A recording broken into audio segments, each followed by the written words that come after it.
The knock came at 12:17, not loud, not impatient. Just 3 soft taps, like a bird testing a window. David froze, mid-hum Barry White's "Can't Get Enough of Your Love," babe stuck in his throat. He wiped coffee stains from his shirt, heart thumping for no reason. Who knocks at lunchtime?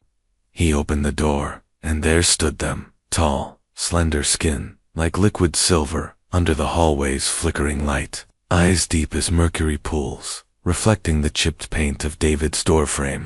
Zin, the alien who'd moved into apartment 3B 2 weeks ago.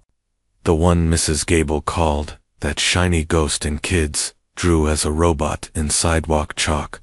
David had only ever seen them carrying silent grocery bags at 3 a.m. Moving like smoke through the parking lot now, Zin held a small dish, covered with a lid that shimmered like a soap bubble. "Hello, David," they said. Their voice wasn't harsh or mechanical, it was soft chimes in a breeze, warm and strangely human. David's mouth went dry. "You know my name." Zin tilted their head, a gesture David realized later meant curiosity. "I hear you hum in the shower every Tuesday. Here Comes the Sun. You sing the wrong words, but you are happy while singing them."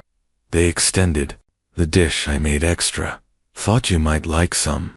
David stared. The building's rule was simple: don't talk to the alien. But Zin's eyes held no threat, only a quiet hope, like a stray cat offering a leaf. Slowly, David took the dish. It hummed faintly, warm against his palms. Thank you." Zin didn't leave. They just stood there, hands folded, watching him, waiting. David lifted the lid. The scent hit him first: rosemary and caramelized onion. Yes, but deeper, richer, like walking into a sunlit kitchen after years of rain, like his grandmother's hands kneading dough, like home, but a home he'd forgotten existed. His throat tightened. Inside, golden cubes swam in a broth the color of twilight. Steam curled upward, carrying that impossible smell. David grabbed a spoon from his pocket. He always carried one, leftover habit from office lunches. Scooped a cube, hesitated. "Go on," Zin murmured. "It won't bite." David ate it. The cube melted on his tongue, warm, savory, then sweet, like honeyed apples. A flavor that didn't just fill his mouth, but filled a hole inside him. A hole he hadn't known was there. His knees nearly buckled. Tears sprang to his eyes, hot and sudden. He choked out a laugh. I'm crying, Zin." Silver skin brightened, glowing faintly at the edges. "Good," they said simply. "Food should make you feel." David wiped his cheek, embarrassed. "It's just, no one's cooked for me in years." The words tumbled out before he could stop them. Since Mom died. Since the divorce. Since he started eating cold pizza over the sink. It tastes like care. Zin stepped closer, not invading space, just filling it. Their mercury eyes held his. "On my world, food is care. It is how we say, 'I see you. You matter.'" They touched the dish gently. "This is Varel. It remembers warmth." David stared at the half-eaten cube on his spoon. For years, he'd felt invisible. Just another tired man in a coffee-stained shirt, fading into subway crowds. But Zin, silver-skinned stranger, had seen him, heard his Tuesday showers, noticed his humming, brought him warmth in a dish. "Why?" David whispered. "Why me?" Zin's answer was quiet. "Because you are lonely, and I am lonely too." They didn't say it sadly, just truthfully, like stating the sky is blue. "My people do not understand your world, but food is a language everywhere." David's chest ached. He thought of all the takeout containers piled in his trash, all the meals eaten alone at his desk, scrolling mindlessly. He'd built walls so high, he'd forgotten what it felt like to be known. And this alien who barely spoke his language had scaled them with a spoon. "Come in," David blurted. Zin hesitated. "I shouldn't, please." The word surprised even David, but he meant it. He needed this. Needed them. Zin stepped inside. David's apartment was small peeling wallpaper, a couch, stained with coffee rings, a single window overlooking a brick wall. Zin didn't flinch. They looked around, taking it in like a sacred space. Then they pointed to the chipped blue mug on David's table. You drink from this every morning. 3 sugars. Weak. David's breath caught. You. Watch me. From my window, Zin admitted. I see you standing there, looking out at nothing, like the world forgot you. They turned those deep mercury eyes on him. The world did not forget you, David. I did not forget you. David sat heavily in his chair. Zin stood beside him, not sitting, just present. David ate the rest of the vrel slowly. Each bite was a revelation: comfort, safety, a quiet yes to a life he'd thought was over. When he finished, he looked up. Zin was watching his face, silver skin pulsing softly with each swallow David made. Will you come again? David asked, hating how desperate he sounded. Zin's glow brightened. Tomorrow? Same time? At the door, Zin paused. David. Yeah, you are not alone. Then they were gone. David sat in the sudden quiet, the empty dish in his hands. The scent of vrel hung in the air. On the table, a single silver tear glistened where Zin had stood sizzling faintly on the wood like rain on hot pavement. He touched the spot. Warm. Outside. The city roared on. Cars honked. People shouted. Life rushed past. But inside David's tiny apartment, silence, sweet, warm, alive, silence. And for the first time in years, David didn't feel alone.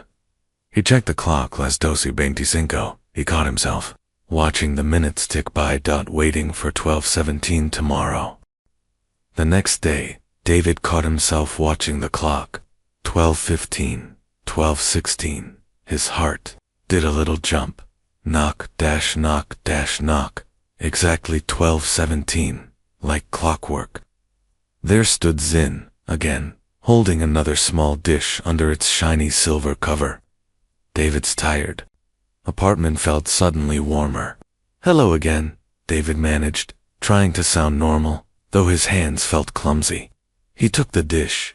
The smell hit him first, deep, earthy, like mushrooms after rain, but mixed with something sweet and bright, like sunshine.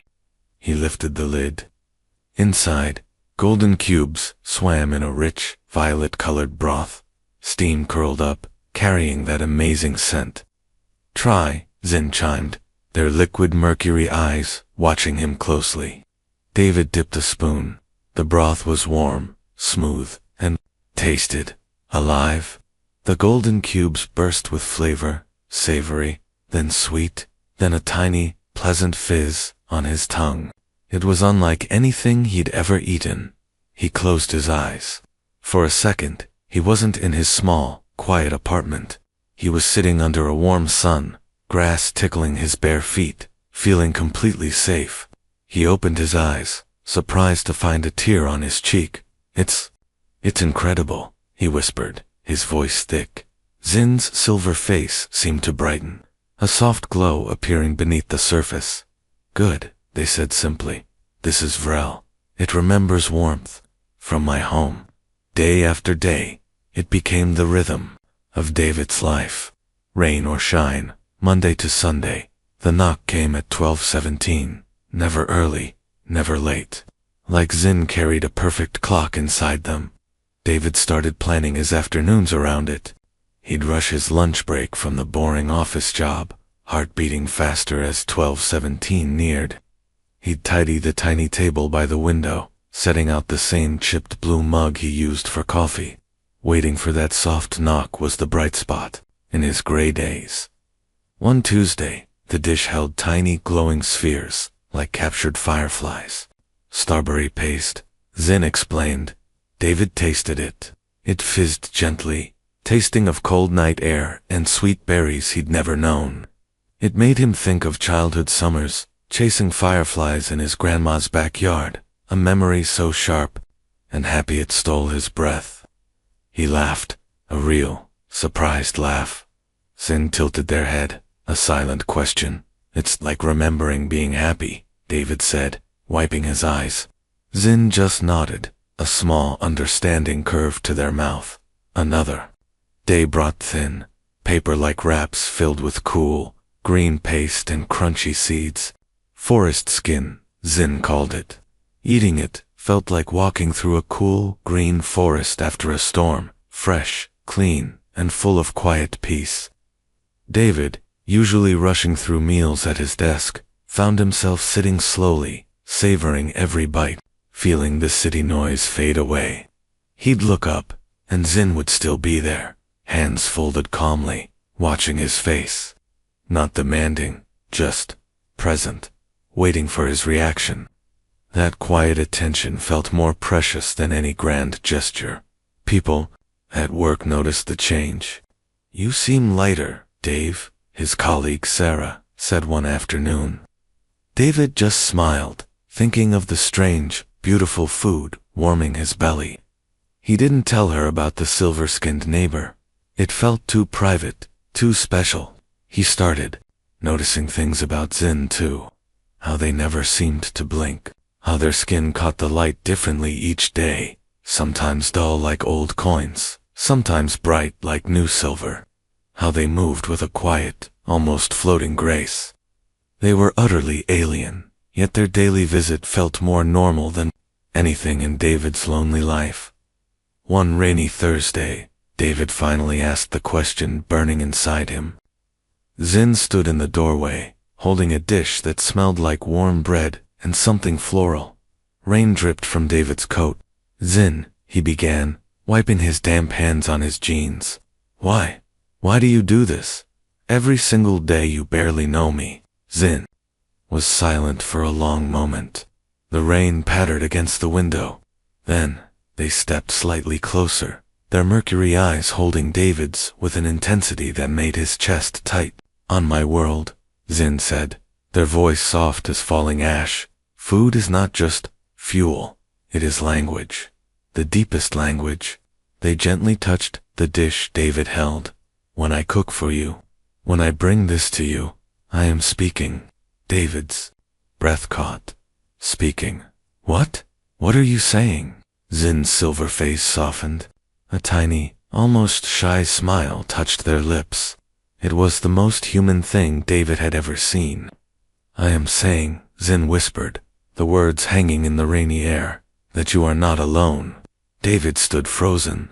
The simple words hit him like a physical wave.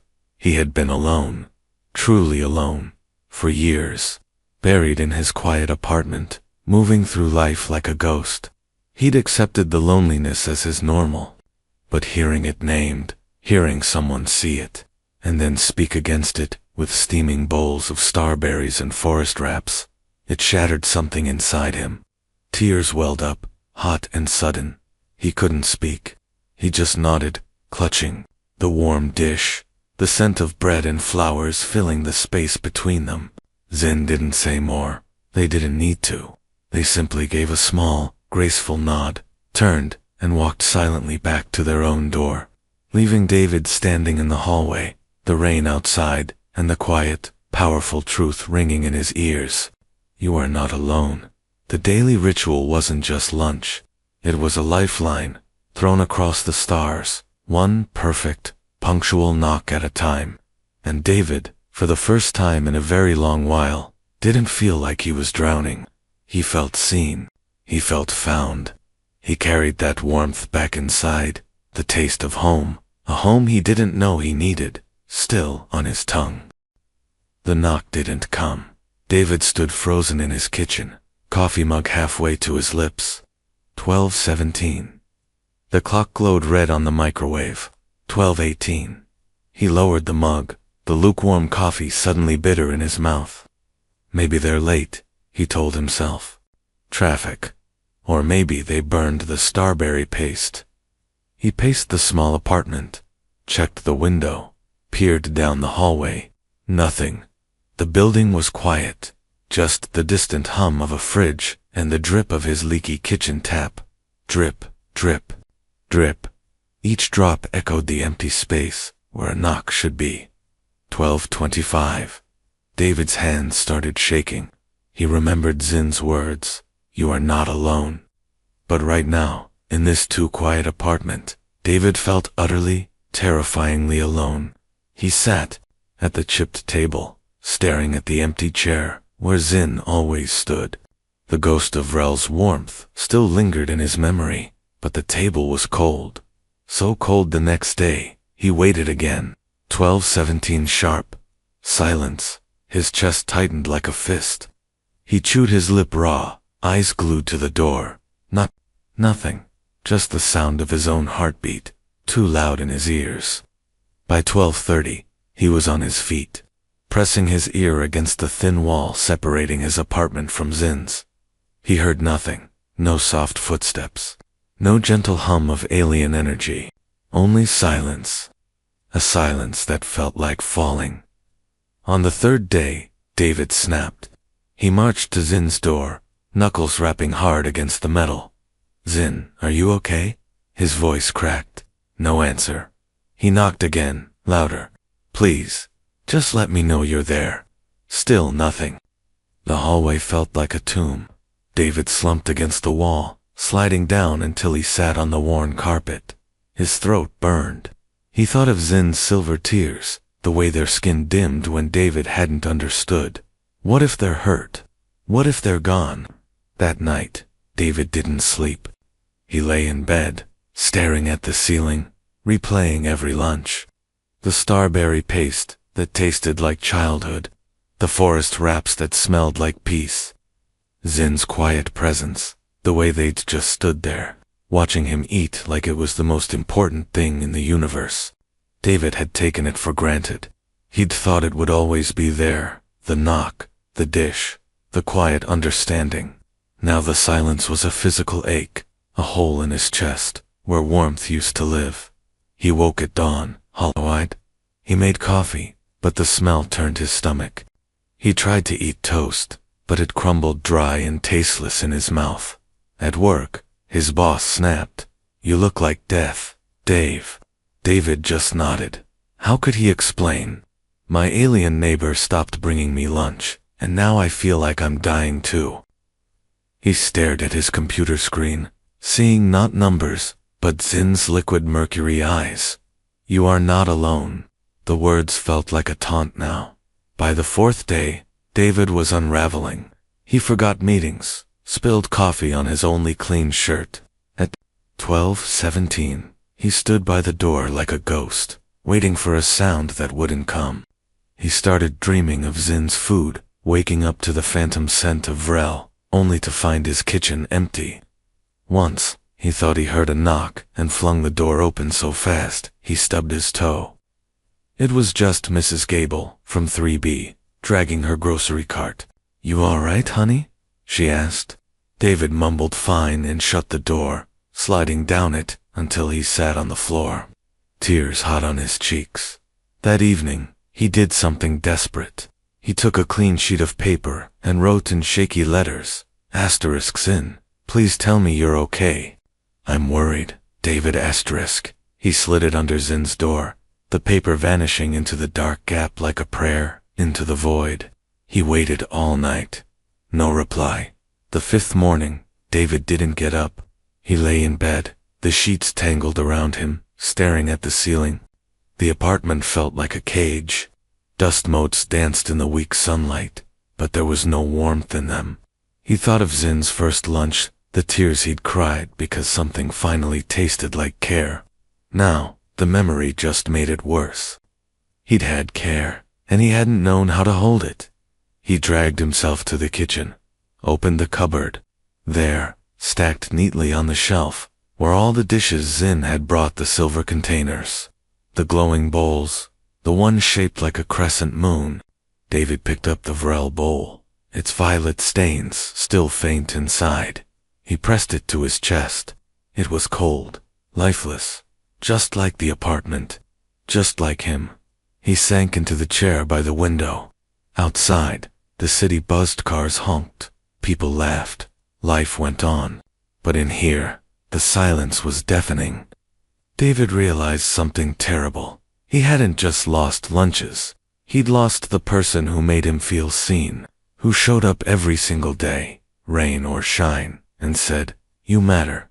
Without Zin, David was just background noise.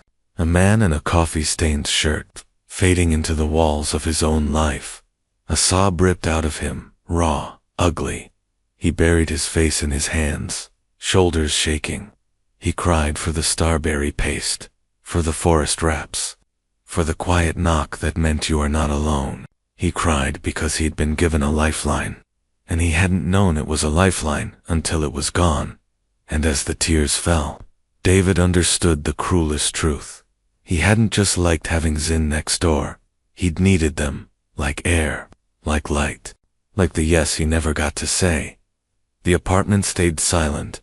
The clock ticked past 12:17, and David sat alone, holding an empty bowl, and a heart even emptier. David found Zin on the fire escape. It was dawn, the sky pale pink. David hadn't slept. He'd paced until his legs ached, then flung open his window, needing air that didn't taste like dust and regret. And there they were, hunched on the rusty metal steps, knees pulled tight to their chest, silver skin dull as tarnished coins, not glowing, not shimmering, just gray, like old ash. Zin, David gasped, scrambling over the sill. The metal groaned under his weight. Zin didn't turn. Their heads stayed bowed, liquid mercury eyes clouded, staring at nothing. David dropped beside them, heart hammering against his ribs. "What's wrong? Are you hurt?" Zin's voice was a whisper, thin as spider silk. "I am. Failing." David's stomach dropped. Failing? Failing what? He reached out, then froze. Zin looked fragile, like smoke you could blow away with a sigh. "Tell me how to help." Zin finally lifted their head. Their eyes held no light, just deep, tired pools. "You cannot help, David. Not now." They wrapped thin arms tighter around themselves, a shiver running through them. "My people, we do not live long among strangers. We need connection, real connection." They paused, swallowing hard. "When I cooked for you, it was not just kindness. It was courtship." David froze. Courtship. The word felt too big, too heavy for the quiet lunches. Zin nodded slowly, each movement stiff.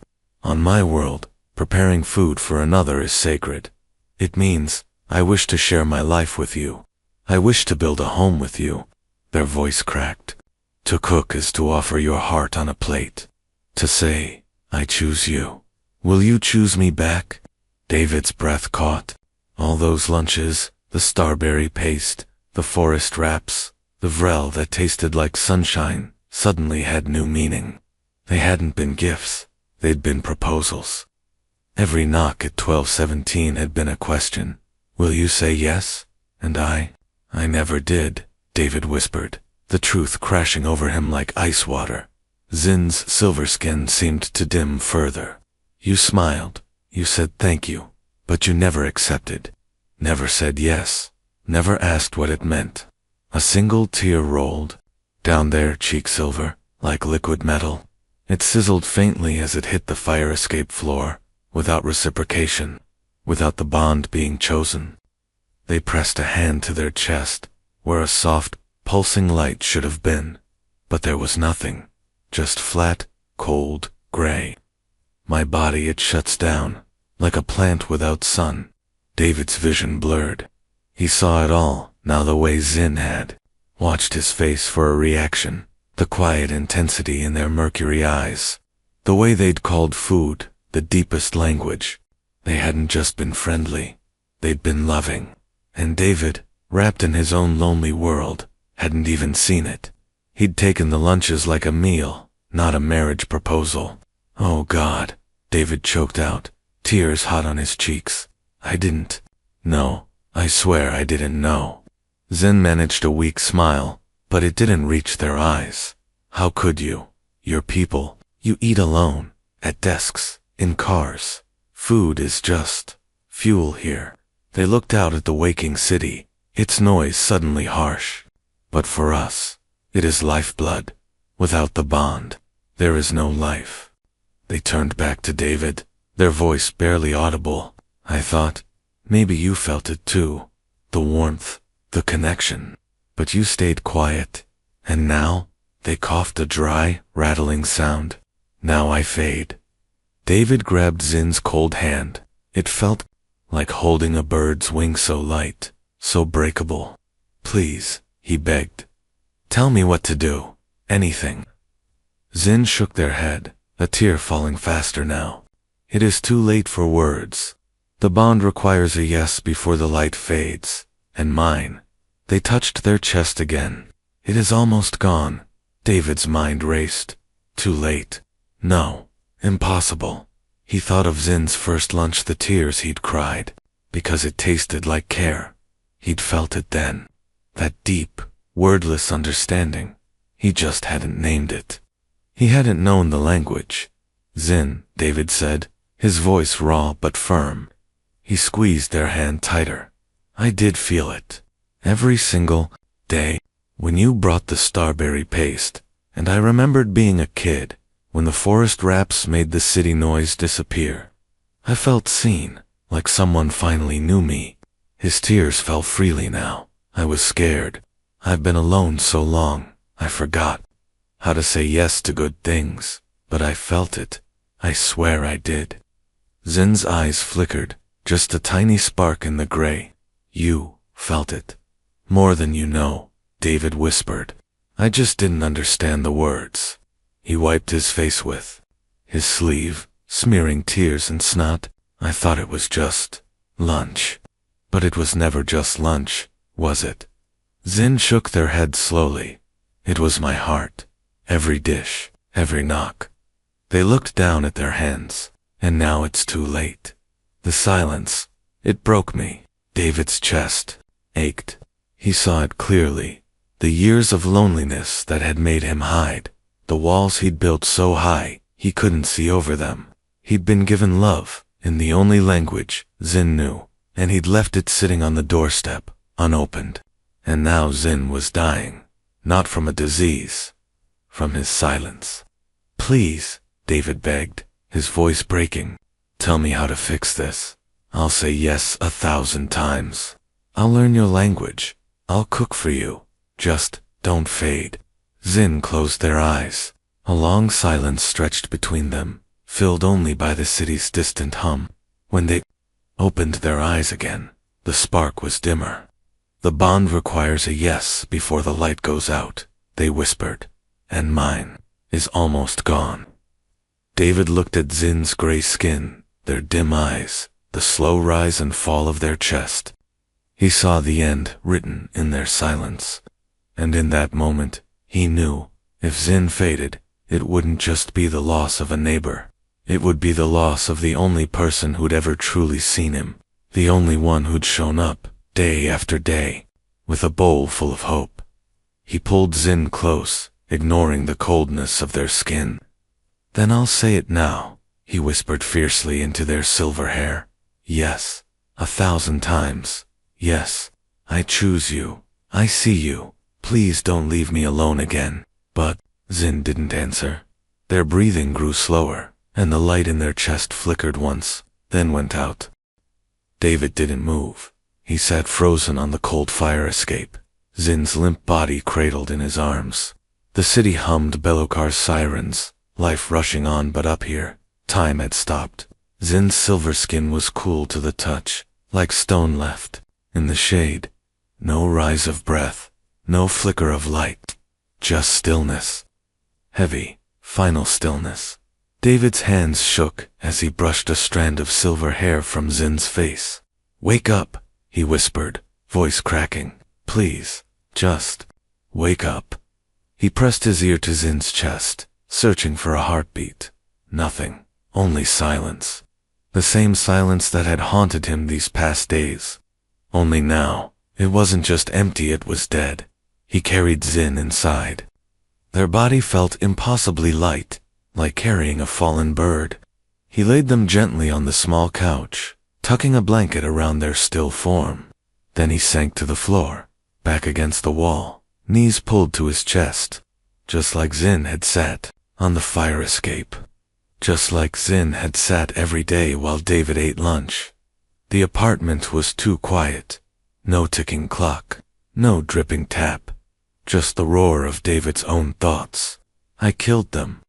The realization hit like a physical blow, not with a weapon, not with anger, but with silence, with fear, with all the thank yous that weren't yeses. He'd been given love in a language he didn't know, and instead of learning it, he'd let it starve. He looked at the kitchen. The stack of silver dishes sat untouched on the counter. He picked up the Vrel bowl, the one that tasted like sunshine and safety. His fingers traced the violet stains inside. You are not alone. Words echoed, now a ghost in the empty room. David pressed the bowl to his forehead, tears soaking into the ceramic. I was alone, he choked out, and you found me, and I let you go. Memories flooded him. Zin's liquid mercury eyes watching him eat. The way their silver skin glowed when he smiled. The quiet knock at 12:17 that had become the heartbeat of his days. He'd taken it for granted, thought it would always be there. Like air, like light. But love wasn't air. It wasn't automatic. It was a fragile thing, chosen, spoken, protected. And he'd failed to protect it. He stumbled to Zin's apartment. The door was unlocked. Inside, it was spotless. No furniture, no photos, just smooth, pale walls, and a single window looking out at the city. On the floor sat a small woven basket. Inside, folded neatly, were all the dishes David had returned. The crescent moon bowl, the starberry container, the forest wrap plate, each one cleaned and waiting. Like offerings at an altar, David sank to his knees. He picked up the Vrel bowl. It felt cold, lifeless. He remembered Zin saying, "It remembers warmth." But what did it remember now? A man who didn't know how to say I love you? A man who cried over food but never saw the heart behind it? He buried his face in his hands. I was so scared, he whispered to the empty room. Scared of getting hurt. Scared of needing someone. Scared that if he let love in, it might leave. So he'd built walls, hidden behind thank yous, and have a good day. And now the one person who'd scaled those walls with a spoon and a smile was gone. Because of him, the sun rose higher, painting the room in pale gold. David didn't move. He sat among the empty dishes, the weight of his regret pressing down like stone. He thought of Zin's last words. The bond requires a yes before the light fades. He'd had 28 days, 28 chances to say yes to the quiet knock, to the steaming bowl, to the love standing patiently in his doorway. And he'd wasted every single one. Outside, 12:17 came and went. No knock, no scent of starberry paste. Just the hollow echo of a clock ticking in an empty world. David closed his eyes. He saw Zin's face, not gray and still, but alive, smiling that small, moonlight smile, saying, "You are not alone." And in that moment, David understood. This wasn't just about losing lunches. It was about losing the chance to be known, to be chosen, to build a home with someone who saw your loneliness and said, "I will fill it." Zin hadn't just brought food. They'd brought hope. And David had let it slip through his fingers like smoke. He stood up slowly. His legs ached. His chest felt torn open. But something else flickered. Inside him a tiny, desperate spark. What if it's not too late? The thought was wild, impossible. But Zin's body was still warm, still here. Not gone, not yet. He ran back to his apartment. Zin lay exactly as he'd left them. David dropped to his knees beside the couch. He took Zin's cold hand in both, of his rubbing warmth into the silver fingers. "Listen to me," he said, voice raw but fierce. "I know I didn't say it in time. I know I was scared, but I felt it, Zin, every single day. When you brought the starberry paste, and I tasted my childhood, that was you. When the forest wraps made the city disappear, that was you. When made me feel safe for the first time in years, that was you, loving me? Tears streamed down his face, hot and unrelenting. I didn't know the words, but I felt the yes, right here. He pressed Zin's hand to his chest, over his pounding heart. It was always yes, always, if you come back. I'll say it 1,000 times. I'll learn your language. I'll cook. For you, I'll stand at your door at 12:17 every day for the rest of my life. Just, please. His voice broke. Don't leave me alone with this silence. Don't let my fear be the last thing you heard. He bowed his head, forehead resting against Zin's still chest. I choose you, he whispered into the quiet. I choose you. I choose you. I choose. A faint sound stopped him. A breath thin, shallow. But there, David froze. He lifted his head. Zin's chest rose. Just once, a whisper of movement, and deep within their chest, where there had been only darkness, a single, fragile light began to glow. The light grew, just a flicker at first, like a candle catching in the wind. Deep inside Zin's chest, where darkness had reigned, a soft, golden pulse began. Thump thump, weak, but there. David held his breath, tears still wet on his cheeks. Thump thump, stronger now. A steady rhythm, pushing back the silence. Zin's eyelids fluttered. Their mercury eyes opened cloudy at first, then clearing like morning mist burning off a lake. They blinked up at David, confusion softening into something like wonder. David. Their voice was a whisper, rough from disuse, but alive. David choked on a sob. You're back. You're back. He pressed Zin's hand to his own racing heart. Feel that? That's yes. Over and over. Always yes. Zin tried to sit up, but David gently held them down. Don't move. Just be here. He wiped his face with his sleeve, smearing tears and snot. I thought I lost you. I thought my silence killed you. Zin's silver skin began to glow, again not the dull gray of fading, but the warm, living silver of the early days. They reached up, touching David's cheek. The light returned. They murmured, wonder in their voice, because of your yes. But it was too late. David cried. You were gone. I only said it because I thought, because you meant it. Zin finished softly. Their thumb brushed David's tear-streaked cheek. The bond, it needs a yes, but it also needs truth. Your truth reached me, even in the dark. They struggled to sit, and this time David helped them, arm around their shoulders. My people, we can linger at the edge of silence. If the yes is real. David stared at them. You were waiting for my yes. Zin nodded, their glow brightening with each word. The light fades, but it does not vanish instantly. There is a space, a breath, and in that breath, they took David's hand, placing it over their own chest. Beneath the silver skin, the golden light pulsed warmly against David's palm. In that breath, love can still be chosen.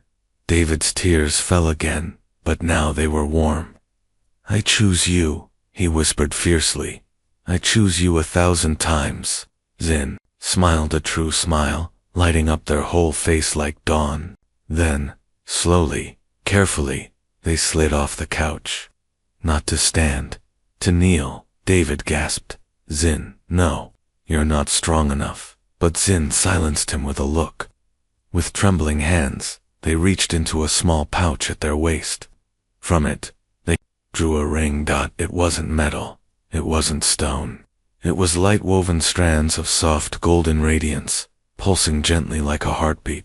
It floated above Zin's palm, warm and alive.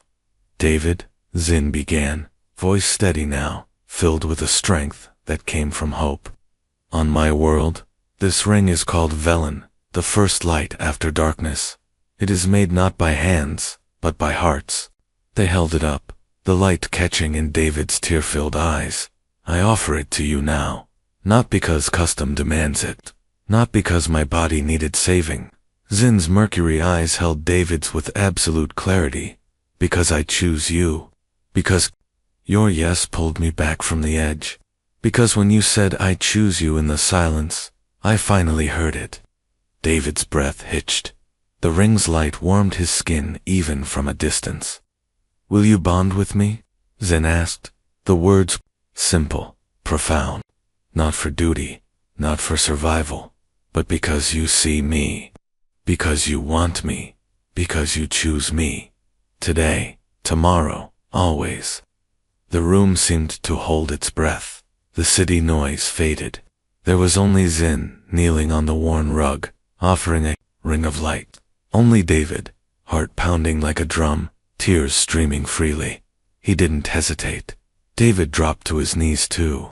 Right there on the floor beside Zin, he took the glowing ring. It felt warm, weightless, like holding sunlight. He looked into Zin's eyes, those deep liquid pools that had watched him eat, that had dimmed with loneliness, that now shone with hope. I choose you, David said, his voice thick but clear. I choose you because you saw me when I was invisible. I choose you because your lunches tasted like home. I choose you because you taught me that you are not alone isn't just words, it's a promise. He slid the ring onto his finger. It fit perfectly, a band of gentle warmth against his skin. I choose you because you knocked on my door and changed my life. Zin's breath caught. Silver tears welled in their eyes, real tears this time, bright as liquid stars. They fell slowly, tracing paths down Zin's silver cheeks, sizzling softly as they hit the floor, like rain on hot pavement. Vel, Zin whispered, the word like a prayer. The bond is sealed. They leaned forward, resting their forehead against David's. No kiss, just touch. Skin to skin, heartbeat to heartbeat. The ring on David's finger pulsed brighter, matching the steady thump-thump beneath Zin's palm. And then magic. The golden light didn't stop at the ring. It spread, flowing up David's arm like liquid sunshine, warm and tingling. It touched Zin's hand, then Zin's chest, where the inner light flared in response. The glow filled the small apartment, chasing away every shadow in the corners. It painted the walls gold. It made the chipped mug on the table gleam like treasure. It turned dust motes into dancing sparks. David looked around, stunned. The apartment wasn't just lit, was alive with light. Warm, safe, home. Zin pulled back just enough to meet his eyes. Their silver skin shone like polished moonlight. This, they whispered, gesturing to the glowing room, is what happens when a yes is truly spoken. The darkness doesn't stand a chance. David laughed, a sound of pure, disbelieving joy. He pulled Zin close, holding them tight, feeling the steady pulse of light against his own heart. Outside, the city roared on, indifferent. But in here, two broken souls had found each other, one with silence, one with starlight, and a language made of yes. The ring on David's finger glowed softly. A promise, a beginning, a light that would never fade again. Sunlight streamed through the kitchen window, painting stripes of gold across the counter. David stood at the stove, sleeves rolled up, face smudged with flour. Beside him, Zin moved with quiet grace, silver hands guiding David's clumsy ones, as they chopped strange, glowing vegetables. The air smelled of warm spices, and something sweet like honey and starlight. Too fast, Zin murmured, placing their cool palm over David's trembling fingers on the knife. Like this. They guided the blade in slow, steady slices. The vegetables released tiny sparks of light with each cut. David laughed, a real, easy sound that surprised even him. I keep burning the starberry paste, he admitted, nodding at the slightly charred pot on the stove. Zin's mercury eyes crinkled at the corners. Perfect, they said, and David knew they meant him, not the food. Him. This was their new rhythm. Not 12, 17, not silence. Together. David had learned Zin's language not in words, but in motion. The way Zin tapped their wrist to say stir slower. The soft hum in their throat when flavors blended just right. Today, David was cooking for Zin, not as a test, not as a debt, but as a promise. I choose you. The ring on his finger seemed to whisper with every pulse of warmth.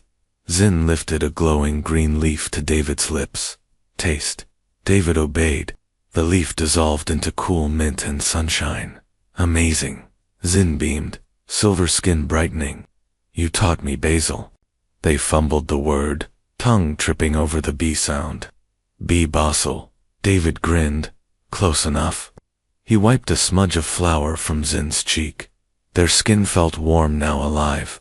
Not the cold ash of the fire escape. When the meal was ready, a swirl of violet broth, golden cubes, and shimmering greens, they sat at the tiny table. David's usual spot, Zin's usual spot. But now, their chairs were pulled close, knees touching, hands resting side by side on the worn wood. David lifted his spoon, hesitated. CYN watched him, eyes deep and patient. This wasn't just food. It was the first meal of a lifetime. The first yes made real. He took a bite. No tears this time, just a slow, spreading warmth. The broth tasted like quiet mornings and shared secrets. The golden cubes burst with the flavor of home, not a place, but a feeling. Safety, belonging, love. He looked up. Zin was watching him, not with the quiet intensity of courtship, but with pure, unguarded joy. Their silver tears fell freely now, bright, warm drops that pooled on the table like liquid pearls, but didn't sizzle, didn't vanish, just shone. You made it, Zin whispered. David shook his head. We made it. Outside, the city blaring, people rushing, the endless hum of a world that never stopped. But in this small kitchen, time softened, slowed, became something tender. David reached across the table, taking Zin's hand. Their fingers laced together, the ring of woven light glowing softly between them. It wasn't a shield against the world. It was a tiny sun, burning steady in the center of their joined palms. I used to think love was loud, David said quietly. Big gestures, grand speeches. He turned the ring on his finger, watching the light dance on the walls. But yours was a knock at 12:17, a bowl of starberry paste, a language I didn't even know I was starving for. Zin squeezed his hand. And yours? David smiled through tears. Mine was finally learning how to say yes. They finished the meal in comfortable silence, sharing the last spoonfuls. When David cleared the dishes, Zin followed him to the sink. David washed, Zin dried, using a cloth that glowed faintly blue. Their shoulders brushed, their hips bumped. Every touch sent a quiet thrill through David. This was the magic, not the glowing vegetables or the sizzling tears. This, the ordinary miracle of two people choosing each other, day after day, in a kitchen too small for anything but truth. Later, as dusk painted the sky orange, they sat on the fire escape, the same spot where Zin had nearly faded. But now, Zin leaned against David's shoulder, warm and solid. David wrapped an arm around them, feeling the steady pulse of light beneath Zin's silver skin. Will you stay? David asked softly. Not just tonight. Always. Zin tilted their head, mercure eyes reflecting the city lights. I knocked on your door once, they said. Now I live here, in your kitchen, in your silence, in your yes. They placed David's hand over their heart. The light pulsed strong and sure.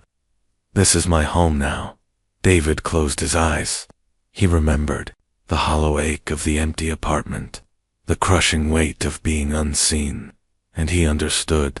Humanity's greatest strength wasn't in conquering stars or building weapons. It was right here, in this quiet act of choosing, of showing up with soup, of learning a new language, of saying yes when the world taught you to hide. He pressed his lips to Zin's silver hair. Thank you, he whispered. For what? For seeing me. Zin smiled. Thank you, they whispered back, for finally seeing yourself. Inside the apartment, the ring on David's finger glowed a little brighter.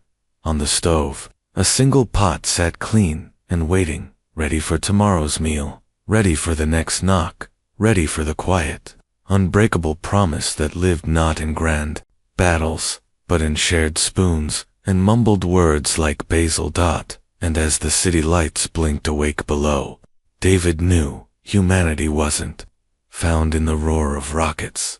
It was found here, in a kitchen, with a bowl, and a yes that refused to fade.